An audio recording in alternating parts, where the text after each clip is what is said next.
Recently, I've been watching a series called Marcella, and I would like to use it to help explain exactly how you should not and never do regression hypnotherapy with a client who is experiencing deep trauma. So, the backstory is that Marcella is a police officer over in the UK, and she is experiencing deep grief over the loss of her infant baby. And here we see her at crisis point where she is desperate for options. So let's pick up the story.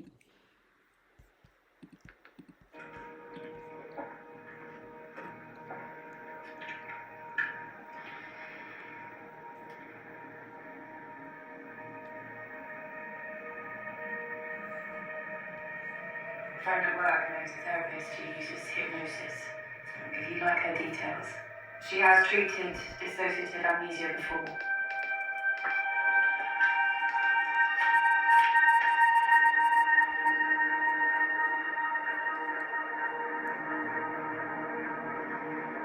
You feeling relaxed? So, hypnotherapy can be extremely effective for clients who are experiencing dissociative amnesia. But here's how you don't go about it. So, let's watch how Hollywood and how film producers perceive and story writers perceive that hypnosis works. Because this is out here in the mainstream population, and this is what they believe they should experience when they go and see a hypnotherapist for deep trauma. And because they've seen it on TV, they believe that this is how it works. But it's not the case. Let's pick up the story again. I don't like people messing with my head. We're just going to explore memories that your conscious mind might have hidden from you, that's all. Concentrate on your breathing.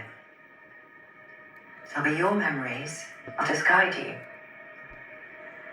And since you're no longer actually in that situation, they'll be easier for you to deal with afterwards. Let's give it a try. That's it. Close your eyes.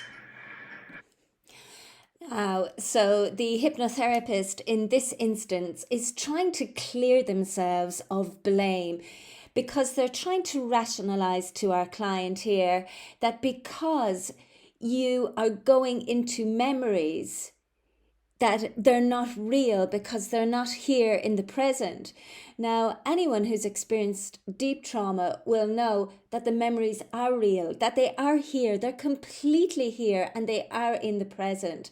So you can't excuse bringing a client into deep trauma by saying, well, it happened in the past, so therefore it's not going to affect you as much because you're here in the present.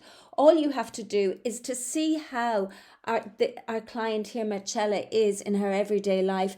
She is re-experiencing that deep trauma on a daily level. So that's not a good enough rationale for doing what she's about to do now. We're just going to explore memories that your conscious mind might have hidden from you, that's all. Concentrate on your breathing. They'll be your memories. I'll just guide you. And since you're no longer actually in that situation, they'll be easier for you to deal with afterwards. Let's give it a try. That's it. Close your eyes. When I start counting down, you go back to the day the problems began. The day you found Juliet. 5, 4, 3, 2, 1. You are there. Okay, so what we have here is an example of a disastrous regression hypnotherapy session. Think about it for a second. Could you imagine how traumatizing it would be for you, for anyone, To be told that in a moment I'm going to take you back to the time that it all started, and for no safety mechanisms to be put in place. In other words, you're going to go back into your memory and you're going to re-experience it all over again. Was it not enough that you experienced the trauma once without this hypnotherapist taking you right back into it again? So look at the scene that you see unfold in front of you. You can obviously see that Marcella is re-experiencing this again. She is seeing it through her own eyelids. You would never get a client to re-experience deep trauma. If you really had to bring them back to the scene, you would be bringing them back and getting them to do it from that dissociative third person perspective. In other words, they would see themselves in the scene. They would see themselves walking up the stairs. They would see what's in front of them, but they would be seeing themselves in the picture. But even still, that would not be good enough, because there's no way that anyone should ever be brought back into this scene. Let's see what happens next.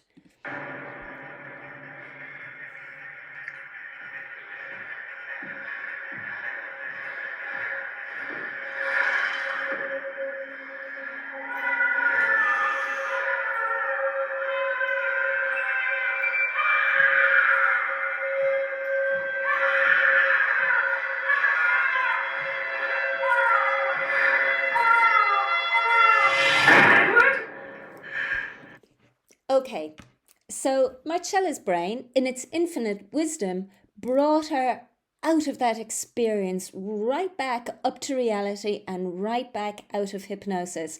So at least our client has their own protective mechanism within their brain to stop them from re-experiencing the trauma all over again. But it's not the same for every client. Some clients would go and re-experience the trauma all over again, which means that the trauma now is even more powerful inside their body.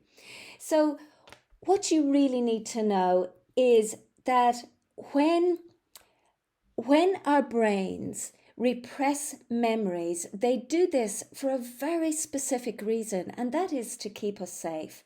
And in this case, Marcella's brain just won't allow those memories back into her consciousness, because if those memories were allowed back in, they would be so overwhelming that she would not be able to cope. So the place to start with dissociative amnesia isn't to use the brain. Instead, what we do is we start in the body. Marcella said that she was already overwhelmed. You can see it in the way that she's experiencing her life. You can see the fact that her body is holding on to the trauma. So the real memory of the trauma isn't in her mind, it's in her body. And that's where we start in hypnotherapy. If we start working with what she is experiencing in her body, that is the communication and that's the pathway to help her to retrieve the memories of what happened. But what we do is this: we don't bring the client back into the memory. We bring the memory up into the room, into the here and now, so that when our client has learned how to become grounded, when she's learned how to feel calm inside her body, when she's got the skills to be able to cope and manage with the overwhelm, well, then we retrieve the memory and we bring it up into the present. We don't bring the client back, because when the client goes back, we are just a third party outsider who's not able to really control what's going on. But instead, if we give our client instruction to go and retrieve the memory and bring it up into the room between our client and between us as the hypnotherapist, we are able to help our client to modify those traumatic memories, to be able to cope with them, to turn them over, and in doing so, to be able to change the effects of those memories before we return them back into the brain and back into the body. Let's just see how the rest of this plays out. Everything's fine. You're fine. You're here. It was a traumatic event. It was always going to be difficult. It didn't work. Why didn't it work? You wouldn't allow yourself to get close to that memory. You will remember. It's just going to be a lengthy process. It didn't work. We'll start with more recent fugues. So here we have something else that's really important to know, and that is that sometimes our clients can be demanding. So they watch something like this, some Hollywood or BBC production, and they believe that the only way to sort their long-term challenges or traumas is to experience hypnosis and to go back into that memory, and that somehow if you relive the memory that you will overcome it. And of course, this is completely not true at all. So just because our client is demanding specific things, because they believe that they're going to work, doesn't mean that we should do it. It's just not good enough to do regression hypnotherapy like this. Now, if you are interested in learning exactly how to do professional hypnotherapy and regression work for deep trauma, well then I can help you learn that on the Triple Dip course and also on the Healing Trauma Through Hypnosis course. This is Susan Wallace saying goodbye for now, and thank you for listening.